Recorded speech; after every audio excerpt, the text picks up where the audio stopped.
39, 5 Live, good morning.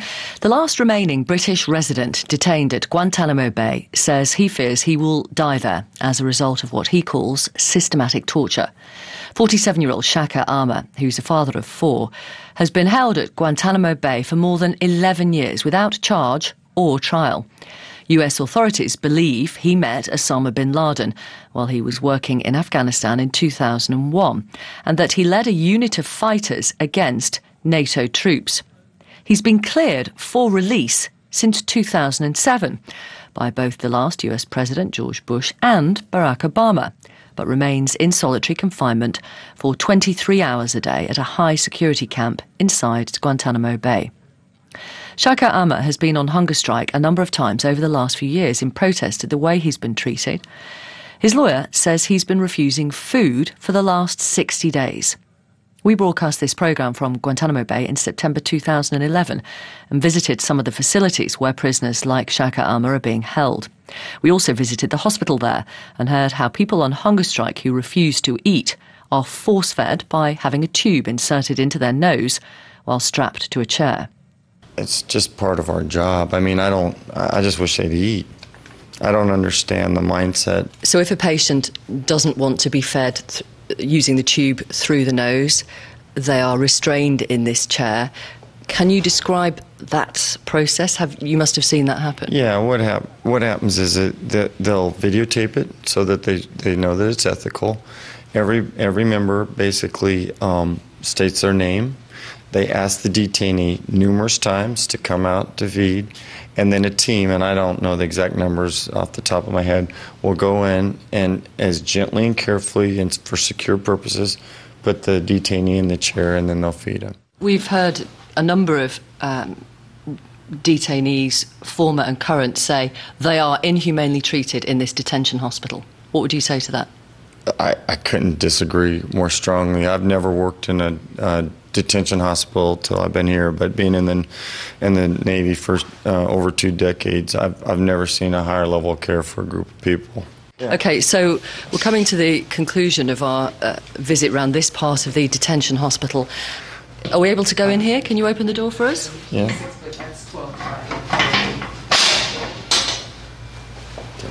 Let's wander in here. Okay. So we're now inside what we in the UK would call a cage, but you don't recognise that. Yeah, I wouldn't call it a cage because that sounds inhuman. I would call it, when you look at the setting, I would call it a cell. So it's 10 feet wide, 12 feet long, and probably 8 feet tall. And in the last 6 months, the time that you've been here, how many times I've seen one detainee in this bed. Shaker Aamer's lawyer has spoken to him within the last few days and has given us a transcript of the conversation he's had with him.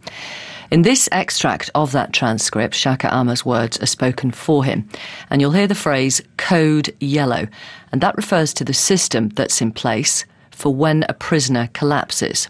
I have not showered for more than 9 days. They say they are busy. I will have to do it from the toilet, as I was forced to one time before. In 11 days, I have lost more weight than before, and I am around 150 pounds. I have bruises on my legs, knee, my arms where they carry me, as there is still no board. I think I bruise more easily now because I'm not eating. I can't read. I am dizzy and I fall down all the time. I do not call them, as it is humiliating. When they call code yellow, they step on your fingers, your hands, they scratch you. Even then you are living in fear when they say they are treating you. Yesterday they tied me on the board and they threw me in a cell because the medical people were busy. So they only took me to another cell. You are lucky if you get a medical space. My back and my neck are getting worse day by day. I don't want the end of this torture here to be paralysed. I want to carry my kids when I get home. I don't want my kids to have to wash me. I don't want to be the third one paralysed in this place.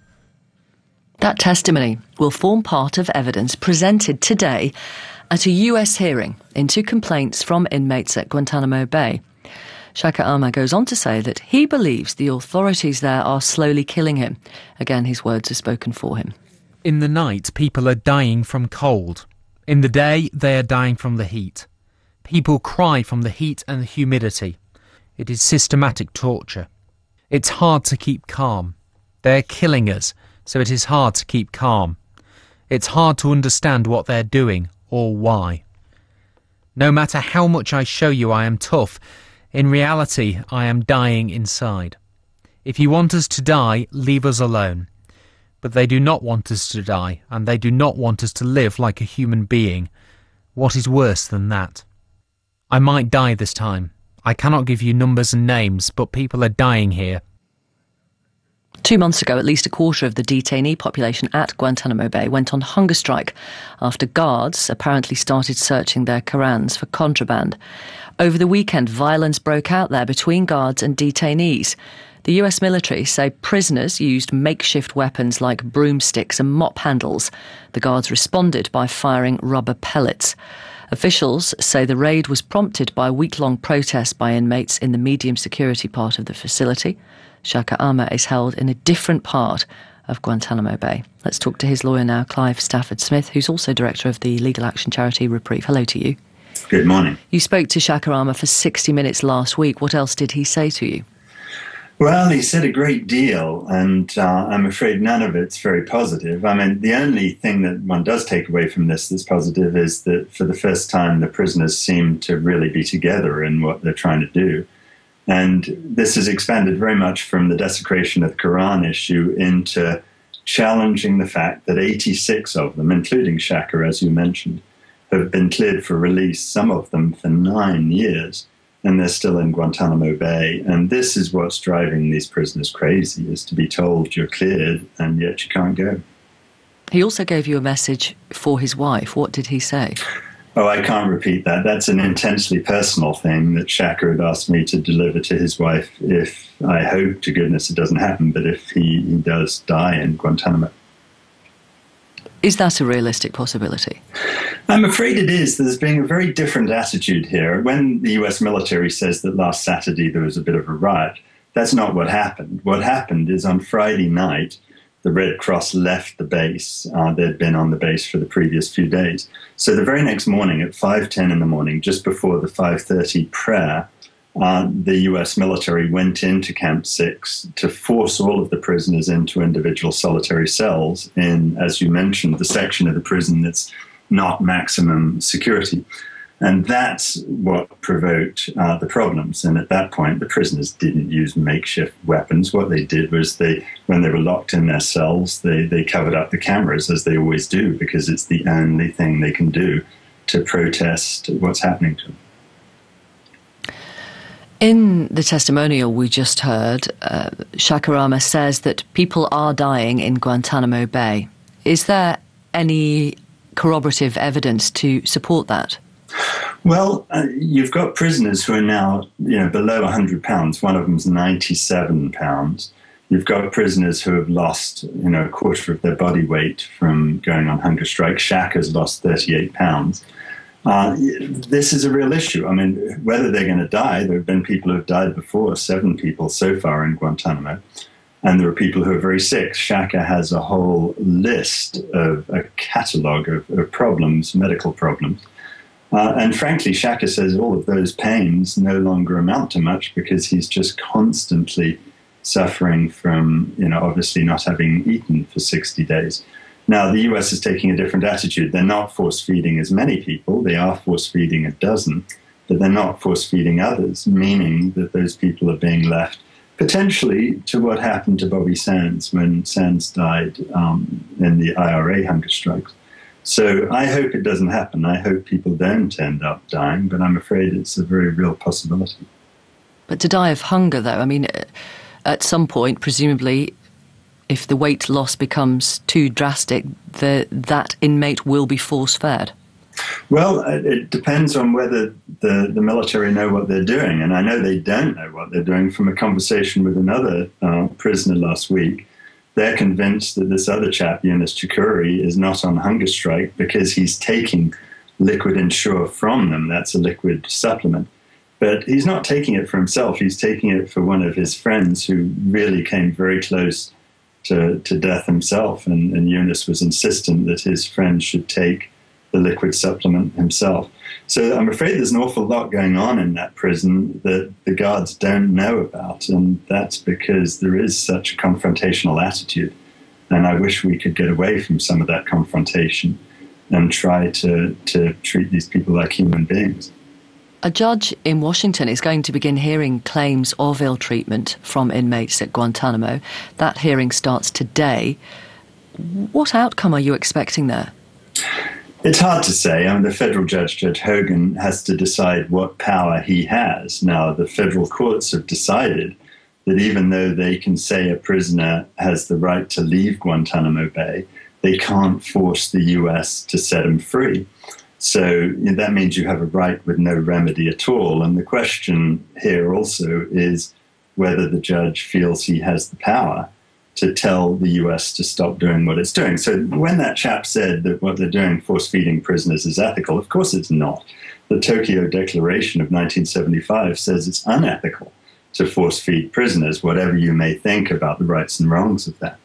Now, the question there is whether federal judges can order people to do one thing or the other, and we'll just have to see what the judge says. Whenever we discuss people inside Guantanamo Bay, some of our listeners get in touch and ask us, well, what was this person, and in this case Shaker Aamer, doing in Afghanistan in 2001? What do you say to that? Well, the first thing I say is the allegations against him are total drivel. Of course, he didn't meet bin Laden. He only got to Afghanistan in late June. And, I can't go into the allegations that I've seen because they're secret. Even I can't tell Shaker what some of the allegations are, which is shocking. What would happen? What would happen to you? Oh, I go to prison for 40 years, which I'm not going to do. But in this country? No, in America. Right. Would that realistically, is that likely to happen? Oh, look, I've been threatened with prosecution 5 times in this whole Guantanamo litigation, which I don't enjoy at all. But all we really want is an open process where we can have an open hearing about what they allege against Shaker. Because, look, as you said, he's been cleared for release twice, which if you ever needed greater proof that he's not a terrorist, you've got all 6 of the U.S. intelligence agencies saying he is no threat to anyone. But there are real problems here. One of the issues we've done is report MI6 to the Investigatory Powers Tribunal, because they've been going around saying things about Shaker behind his back, which are just false. I don't ask you to trust me when I say that. I just ask you to let us have an open hearing where the truth can come out. There is an e-petition calling for the British government to undertake new initiatives to have Shaker Aamer, quote, transferred to the UK. And this e-petition on the official Downing Street Petitions website has now been signed by more than 100,000 people, which means it's eligible for a debate. I know the Foreign Secretary, William Hague, has expressed a desire to get Shaker Aamer back to the UK. Do you think the British government is doing enough to secure his release? Well, first, let me say I'm really grateful to the British people that 100,000 people signed up to this petition, and Shaker asked me to specifically thank everyone because he's very grateful for it. I think that William Hague is sincere when he says he's trying to do what he can do, but it is a problem when someone whose wife is here in London, his 4 kids are here in London, and Britain wants him back, that our closest ally won't let him come back to this country, that our closest ally continues to abuse him, even though the British have the very, very best record of prisoners coming out of Guantanamo. Everyone we've taken in, there's not been a peep from them. So I think there's a real question as to what we're doing, sending all sorts of people for trial in America, when the Americans won't respect the converse and send this chap back here. Thank you for talking to us. That's Clive Stafford Smith.